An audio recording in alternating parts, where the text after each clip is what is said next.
पापी सुखी, पुण्य करने वाले दुखी। ऐसा क्यों? ईश्वर है भी या नहीं? स्कंद पुराण की एक ज्ञानवर्धक कथा। कृपया समय मिलने पर पूरा अवश्य पढ़ें। कथा लंबी है किंतु ज्ञान के चक्षु खुल जाएंगे आपके। आपके मन में कभी भी ऐसे प्रश्न आते हैं क्या? मैं तो इतनी पूजा पाठ भक्ति भाव में लीन हूँ, फिर भी मेरे साथ ही ऐसा क्यों होता है? भगवान सारी परेशानियाँ मुझे ही क्यों देते हैं? दुष्ट लोग इतने सुखी हैं और धर्मात्मा ही सारे कष्ट भोग रहे हैं। ये क्या हो रहा है? क्यों हो रहा है? यदि ऐसा ही ईश्वर का न्याय है तो मैं क्यों मानूं उन्हें? क्यों भजूं? क्यों जपूं? क्यों करूं पूजा? ईश्वर के पास तो न्याय है ही नहीं। ईश्वर तो निष्ठुर हैं, पत्थर की मूर्तियों में बस के पत्थर हो गए हैं, आदि आदि। ऐसे प्रश्न अक्सर लोगों के मन में आते हैं, खासकर तब जब वे बहुत परेशान होते हैं और दूसरों को सुखी देखते हैं। मनुष्य अपने सुख से ही संसार को सुखी मानता है और अपने दुख से ही संसार को व्यर्थ। यह सब स्वाभाविक है। तो आपके मन में जो प्रश्न आते हैं, आज उनके निदान का कुछ प्रयास किया जाए। ध्यान से पढ़िएगा। बहुदक नाम का एक तीर्थ था। ननभद्र वैश्य रहते थे वहाँ पर। धर्माचारी सदाचारी पुरुष। उनकी साध्वी पत्नी का नाम कनका था। नंदभद्र चंद्रमौली भगवान शंकर के बड़े भक्त थे। बहुदुक में कपिलेश्वर महादेव के नाम से प्रसिद्ध शिवलिंग था। नंदभद्र तीनों समय कपिलेश्वर की पूजा किया करते थे। नंदभद्र कम से कम लाभ लेकर माल बेचा करते थे और ग्राहकों के साथ बराबरी और ईमानदारी का व्यवहार रखते। गलत माल और बुरा सामान नहीं बेचते और जो कुछ मिल जाता उसी में संतुष्ट रहते। नंदभद्र का जीवन सन्यासियों जैसा था। सब नंदभद्र का सदाचारी संपन्न सुखमय जीवन की प्रशंसा करते। नंदभद्र के पड़ोस में रहने वाला सत्यव्रत, जो बड़ा ही नास्तिक और दुराचारी था, उनसे जलता था। सत्यव्रत चाहता था कि किसी प्रकार का कोई दोष दिखाए तो उसे धर्म के मार्ग से गिरा दूं। नंदभद्र पर झूठे आरोप लगाना और सदा उनके दोष ही ढूंढते रहना उसका स्वभाव बन गया था। दुर्भाग्यवश अचानक नंदभद्र का इकलौता पुत्र गंभीर रूप से बीमार हो गया। नंदभद्र ने दुर्भाग्यमान शोक नहीं किया।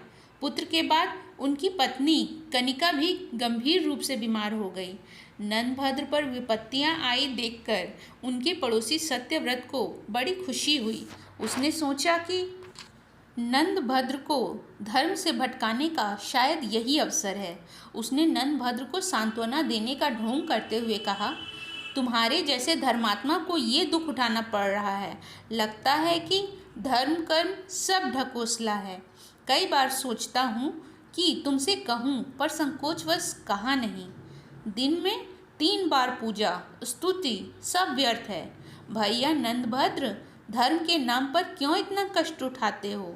जब से तुम इस पत्थर पूजन में लगे हो तब से कोई अच्छा फल मिला नहीं। इकलौता पुत्र और पत्नी दोनों बीमार हैं। भगवान होते तो क्या ऐसा फल देते? पुण्य और पाप सब कुछ कल्पना है।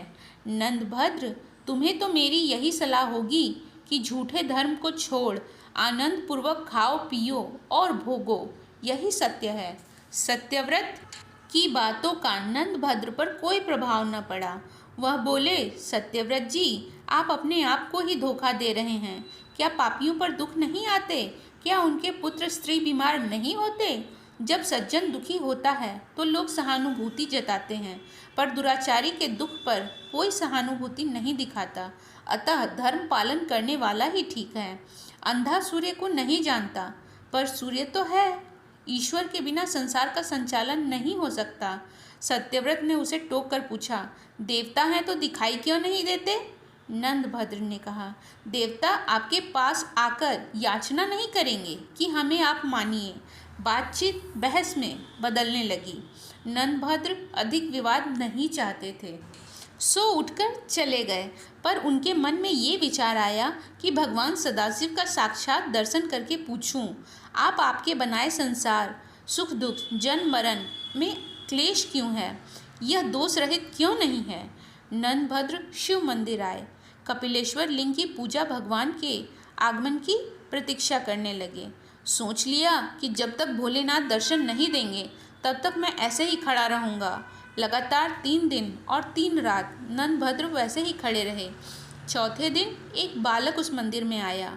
वह गलित कुष्ठ का रोगी भयानक पीड़ा से कराह रहा था। उसने नंदभद्र से पूछा, आप इतने सुंदर एवं स्वस्थ हैं, फिर भी आप दुखी क्यों लग रहे हैं? नंदभद्र ने अपना संकल्प उसे बताया। बालक ने कहा, अनचाहे का मिलना और मन चाहे का बिछुड़ना, इससे मानसिक कष्ट होता है। रोग और परिश्रम से शरीर को कष्ट होता है, मानसिक कष्ट से शारीरिक होता है, और यदि शरीर में कष्ट हो तो मानसिक कष्ट होना तो स्वाभाविक ही है।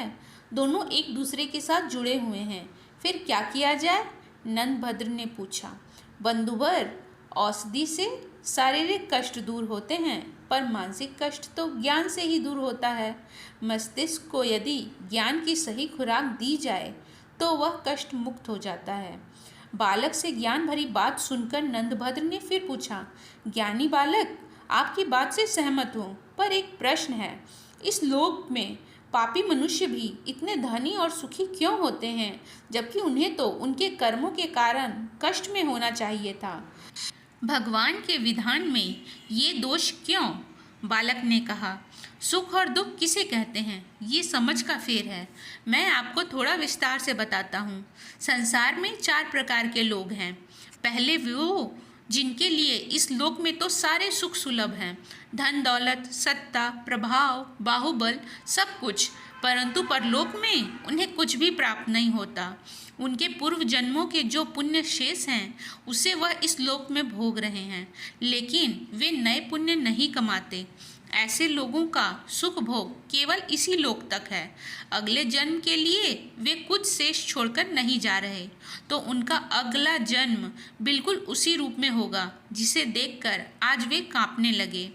दूसरे वो लोग हैं जिनके लिए परलोक में सुख का भोग सुलभ है, परंतु इस लोक में नहीं, क्योंकि उनके पिछले जन्म के संचित पुण्य है ही नहीं। वे तपस्या करके नए पुण्य कमाते हैं, उससे परलोक में सुख का भोग प्राप्त होगा।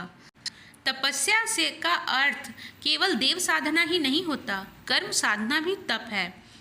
उचित कर्म किसी भी तप से कम नहीं, क्योंकि इस संसार में रहते हुए सही मार्ग पर चलना कठोर साधना से ज़्यादा कठिन है। तीसरे वे लोग हैं जिनके लिए इस लोक में भी और परलोक में भी सुख भोग मिलता है, क्योंकि उसका पहले का किया हुआ पुण्य भी विद्यमान है, और इस लोक में आकर भी वे उत्तम मार्ग का अनुसरण करते हुए कर्म तप से नए पुण्य बनाते रहते हैं। ऐसे लोग कोई ही होते हैं। चौथे वे जिनके लिए न तो इहलोक में सुख है और ना ही परलोक में, क्योंकि उनके पास पहले का कोई पुण्य संचित तो है नहीं, और इस लोक में भी वो पुण्य नहीं कमा रहे होते। ऐसे नीच जनों का धिक्कार है।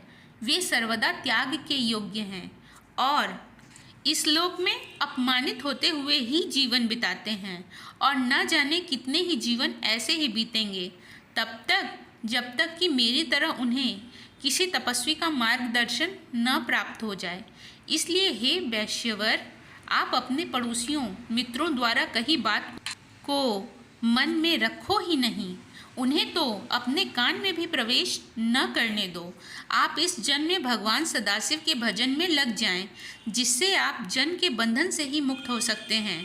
एक छोटे से बालक के मुख से ऐसी ज्ञानमयी और रहस्यपूर्ण बातें सुनकर नंदभद्र बड़े प्रसन्न हुए। उनका सारा भ्रम, सारी शंका का निवारण हो चुका था। उन्होंने चकित होकर पूछा, आप कौन हैं? अपना परिचय दें। आप यहाँ कैसे पधारे हैं? आपने मेरे सब संदेहों को दूर कर दिया। इतनी कम आयु में इतना ज्ञान आपको कैसे सुलभ हुआ? बालक ने कहा, पूर्व जन्म में मैं अहंकारी, पाखंडी, व्याभिचारी था, जिसके चलते मैं वर्षों से नीच योनियों में भटका।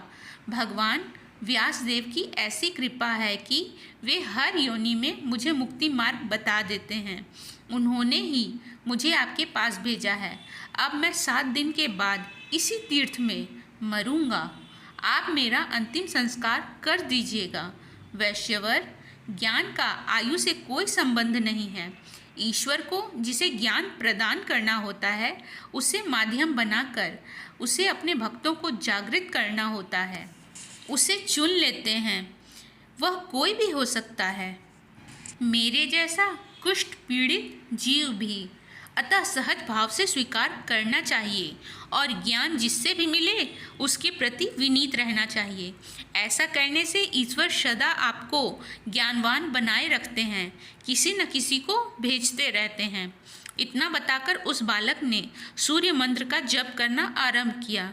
कुष्ठ के निवारण के लिए सूर्य मंत्र का जप ही किया जाता है। भगवान श्री कृष्ण के पुत्र सांब ने भी सूर्य की उपासना से कोढ़ से मुक्ति पाई थी। 7वें दिन उस बालक ने अपने प्राण त्याग दिए। नंदभद्र ने विधि पूर्वक उसका अंतिम संस्कार किया। नंदभद्र को जीवन की सच्चाई और सार्थकता का बोध हो गया था। शेष जीवन उन्होंने भगवान शिव और सूर्य देवता की उपासना में लगा दिया तथा अंत में जीवन मरण से मुक्ति पाकर भगवान शिव का साक्षात दर्शन प्राप्त किया। स्कंद पुराण की कथा। स्कंद पुराण की इस कथा से आपके मन के बहुत सारे भ्रम दूर हुए होंगे, ऐसी ही आशा है।